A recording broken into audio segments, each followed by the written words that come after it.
Hello friends, मैं हूं पायल और आज के इस वीडियो में हम लोग बात करेंगे अनअकैडमी के बारे में। हम बात करेंगे कि अनअकैडमी पे हमारा गूगल फॉर्म क्यों रिजेक्ट हो सकता है, यानी कि ऐसे कौन कौन से बेसिस हैं जिनकी वजह से या जिनके कारण से हमारा गूगल फॉर्म रिजेक्ट हो सकता है।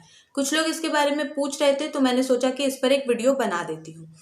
देखिए, तो इसी के बारे में बात करेंगे। उससे पहले कुछ मैं डाउट्स क्लियर कर देती हूँ जो कि लोगों के मन में है अनअकैडमी को लेकर। पहला डाउट यही पूछा जा रहा था कि हमारे पास पैन कार्ड नहीं है, क्या हम अनअकैडमी पर पढ़ा सकते हैं। देखिए, इसका साफ और सरल शब्दों में उत्तर है नहीं, आप नहीं पढ़ा सकते अगर आपके पास पैन कार्ड नहीं है तो। क्योंकि पैन कार्ड मस्ट होता है अनअकैडमी पे एक टीचर बनने के लिए। हमें केवाईसी वेरिफिकेशन जब करवाना होता है टीचर बनने के लिए, उसमें सबसे पहले पैन कार्ड ही मांगा जाता है। तो अगर पैन कार्ड नहीं है तो आप नहीं पढ़ा सकती, ये एक सीधी सी बात है। ठीक है, तो आप अपना पैन कार्ड बनवा लीजिए और उसके बाद अप्लाई कीजिए टीचर बनने के लिए, और अगर नहीं है तो नहीं पढ़ा सकते।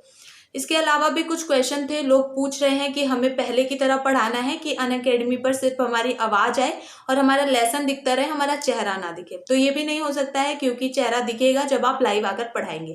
पहले जब आप रिकॉर्डेड लेसन डालते थे अनअकैडमी पर तो वो स्लाइड्स चलती रहती थी और आपकी आवाज़ आती रहती थी, आप उन चीज़ों को एक्सप्लेन कर देते थे। लेकिन अब जब से लाइव क्लासेस का ये शुरू हुआ है तो अब आप दिखेंगे अपने बच्चों को जो भी आपसे पढ़ रहे हैं। ठीक है, तो ये नहीं हो सकता है कि आपकी बस आवाज़ ही है।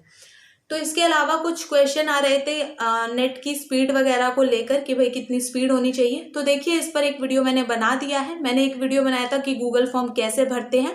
ठीक है, मैं लिंक भी दे दूंगी नीचे। तो उसमें मैंने एक्सप्लेन किया है कि कितनी स्पीड होनी चाहिए, कितना पिंग टाइम होना चाहिए, ये सारी चीज़ें। ठीक है, तो वो वीडियो देख लिया। आपकी जितने भी क्वेरीज होती हैं गूगल फॉर्म से रिलेटेड, वो सारी क्लियर हो जाएंगी। तो आज बात कर लेते हैं कि भाई हमारा गूगल फॉर्म क्यों रिजेक्ट हो जाता है अनअकैडमी पे, और ऐसे कौन कौन से कारण हैं जिनकी वजह से रिजेक्ट हो सकता है। सबसे पहला जो मेन कारण होता है वो होता है सोशल प्लेटफॉर्म।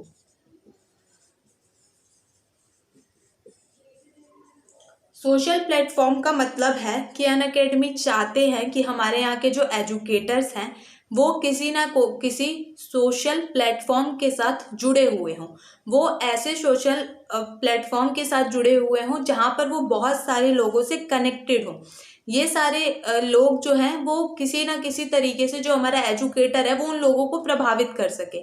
ये एक सीधी सी बात है जो कि अनअकैडमी चाहता है। यानी कि अनअकैडमी चाहता है कि हम जो एजुकेटर्स जो हमारे हैं, या तो उनका एक यूट्यूब पर चैनल हो, है ना, जहाँ पर वो बहुत सारे लोगों के साथ जुड़े हुए हों, कनेक्टेड हो, ताकि वो अपने यूट्यूब के जितने भी उनके व्यूवर्स हैं उनको बोल सके कि भाई देखो, मैं अनअकैडमी पर पढ़ाता हूँ और मुझे वहाँ जाकर फॉलो कर लो। तो जब ये बोला जाएगा, यानी कि जो एजुकेटर है वो बोलेगा अपने लोगों से कि मेरे को जाके फॉलो कर लो, तो ज़्यादा से ज़्यादा लोग अनअकैडमी पर जाएंगे उसको देखने के लिए, है ना, कि भाई कैसा पढ़ाता है, देख लेते हैं। तो इससे क्या होगा कि अनअकैडमी का फायदा होगा, क्योंकि अनअकैडमी के साथ नए नए लर्नर्स जुड़ेंगे। इसके अलावा अगर आप अपने यूट्यूब चैनल के ऊपर अनअकैडमी पे अपने प्लस कोर्सेज का प्रचार प्रसार करेंगे कि मेरा ये कोर्स है और इसका इतना रुपए है, तो आप ये कोर्सेज खरीद लीजिए क्योंकि मैंने बहुत अच्छे से चीज़ों को क्लियर किया है, वगैरह वगैरह। किसी भी तरीके से अपने जो है पेड कोर्सेज का प्रचार प्रसार करेंगे और ज़्यादा से ज़्यादा लोग जाके उनको खरीदेंगे, तो इसमें किसका फ़ायदा है?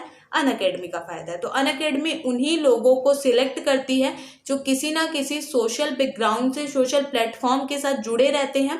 कह सकते हैं कि अपनी ऑडियंस को प्रभावित कर सकते हैं अपनी बातों से, है ना, उनको प्रेरित कर सकते हैं कि जाके हमें अनअकैडमी पर फॉलो कर लो। तो अगर आपका एक यूट्यूब चैनल नहीं है तो ये एक बहुत बड़ा रीज़न हो सकता है कि आप रिजेक्ट हो जाएं। इसके अलावा अगर यूट्यूब पे चैनल नहीं है तो कहीं दूसरी जगह आप बहुत फेमस हैं तो भी आप सिलेक्ट हो सकते हैं, लेकिन सबसे ज़्यादा मेन यही रहता है। और अनअकैडमी के बहुत सारे एजुकेटर्स ऐसे हैं जिनका यूट्यूब पर चैनल है और अच्छा खासा वो लोग यूट्यूब पर भी काम कर रहे हैं, तो ऐसे लोगों के बहुत चांसेस होते हैं कि वो लोग सिलेक्ट हो जाए, क्योंकि भाई इससे अनअकैडमी का फ़ायदा है, उनका प्रचार प्रसार करने में उन लोगों को मदद मिलती है। तो अगर आपका एक यूट्यूब चैनल नहीं है तो ये एक रीज़न हो सकता है। मैंने आपको बता दिया, आपका गूगल फॉर्म रिजेक्ट हो सकता है। तो अगर चैनल नहीं भी है तो आप एक चैनल बना लीजिए, है ना, और धीरे धीरे उस पर काम करिए। जैसे जैसे आपकी ग्रोथ होगी तो ये चीज़ आपको हेल्प करेगी अनअकैडमी पे आगे जाके ग्रो करने में।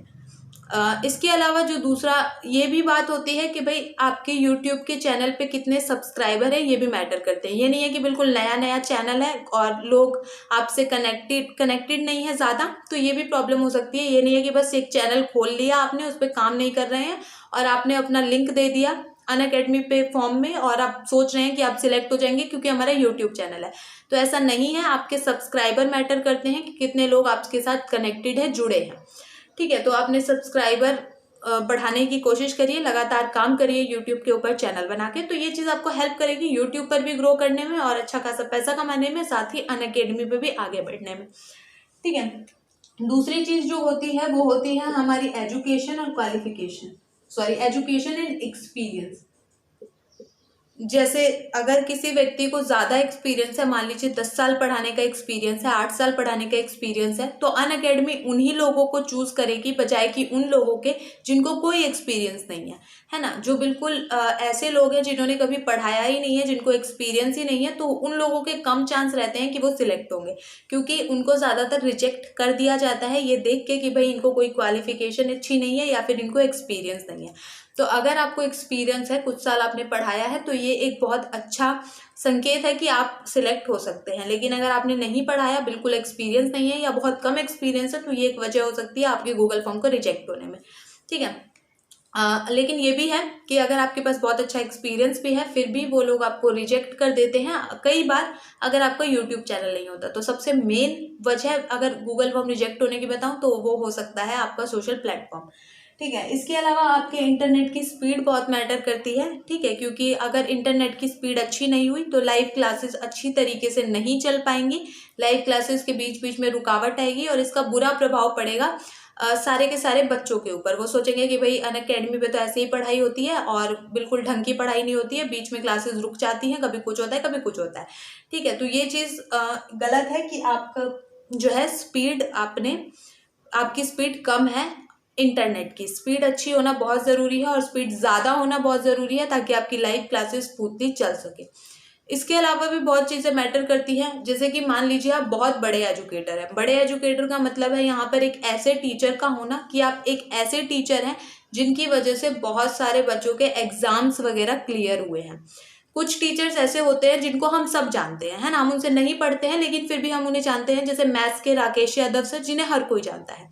तो ऐसे जो टीचर्स होते हैं, तो अनअकैडमी सोचती है कि ऐसे टीचर्स अनअकैडमी पर ज़रूर ही होने चाहिए ताकि अनअकैडमी पे ज़्यादा से ज़्यादा बच्चे जुड़े, स्टूडेंट्स जुड़े। तो अगर आप एक ऐसे टीचर हैं, आपका भले ही बहुत ज़्यादा नाम नहीं है लेकिन आपकी वजह से बहुत ज़्यादा बच्चों का सिलेक्शन हुआ है और आपको फॉर्म में इसलिए वो मेंशन करने के लिए बोलते हैं कि भाई बता दो कि आपके वजह से कितने बच्चे और भी पास हुए हैं, उनकी नौकरी लगी है ना।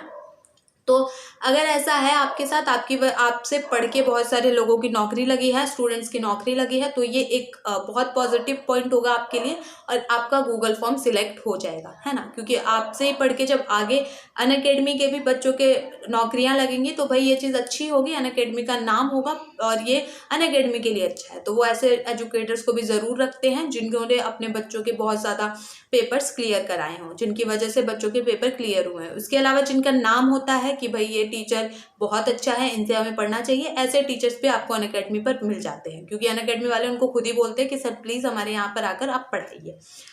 ठीक है, तो यही रीज़न होते हैं और एक आध रीज़न हो सकते हैं कि आप ठीक ढंग से भरते नहीं है अपना गूगल फॉर्म, किसी जगह पर कुछ भर देते हैं और सारी चीज़ें जो है कई बार गलत भर देते हैं, है ना। जैसे लिंक देना है तो आपने गलत तरीके से लिंक दे दिया, तो ये भी रीज़न हो सकते हैं हमारे गूगल फॉर्म के रिजेक्ट होने के।